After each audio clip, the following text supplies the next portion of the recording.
அஸ்ஸலாமு அலைக்கும் வரஹ்மத்துல்லாஹி வபரகாத்துஹு. இன்றைக்கி நம்ம பைத்துல் முகத்தஸை பற்றிய ஒரு சுவாரஸ்யமான சம்பவத்தை பார்க்க போகிறோம். அல்லாஹு தாலா நபி சுலைமான் அலைஹிஸ்ஸலாம் அவர்களுக்கு பைத்துல் முகத்தஸை கட்டுமாறு கட்டளையிட்டான். அது ஒரு மனிதருக்கு சொந்தமான நிலமாக இருந்தது. எனவே அவரிடம் இந்த நிலத்தை விலைக்கு வாங்க அதற்குரிய விலையை அவரிடம் கொடுத்த பொழுது அந்த மனிதர், நீங்கள் எனக்கு தரும் பணம் சிறந்ததா அல்லது அந்த நிலம் சிறந்ததா என்று கேட்டார்.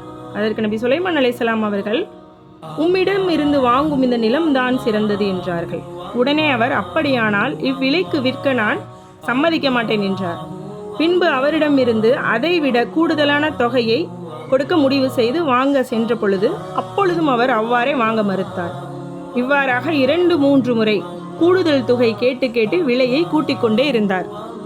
உடனே நபி சுலைமான் அலைஹிஸ்ஸலாம் அவர்கள், கடைசியாக நீ இப்பொழுது எந்த அளவு அதிகமான தொகை கேட்டாலும் அதை நான் தருவேன், ஆனால் அதற்கு பின்பும் இவ்வாறே விலையை கூட்டிச் செல்ல நினைக்கக்கூடாது என்று நிபந்தனை போட்டார்கள். உடனே அவரும் தான் விரும்பிய ஒரு தொகையை கூறி வாங்கிக் கொள்வதாக முடிவு செய்து கொண்டார்.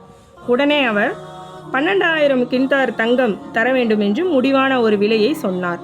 உடனே நபி சுலைமான் அலைஹிஸ்ஸலாம் அவர்கள் யோசித்துவிட்டு, இது மிக அதிகமான தொகையாக இருக்கிறதே என்று சொன்னார்கள். அப்பொழுது அல்லாஹ் சுப்ஹானஹு வ தஆலா நபி சுலைமான் அலைஹிஸ்ஸலாம் அவர்களுக்கு, நீர் உன் திறனால் சேர்த்த உமக்கு சொந்தமான பணத்திலிருந்து கொடுக்கிறீர் என்றால் அதை வாங்குவது உங்கள் விருப்பம்.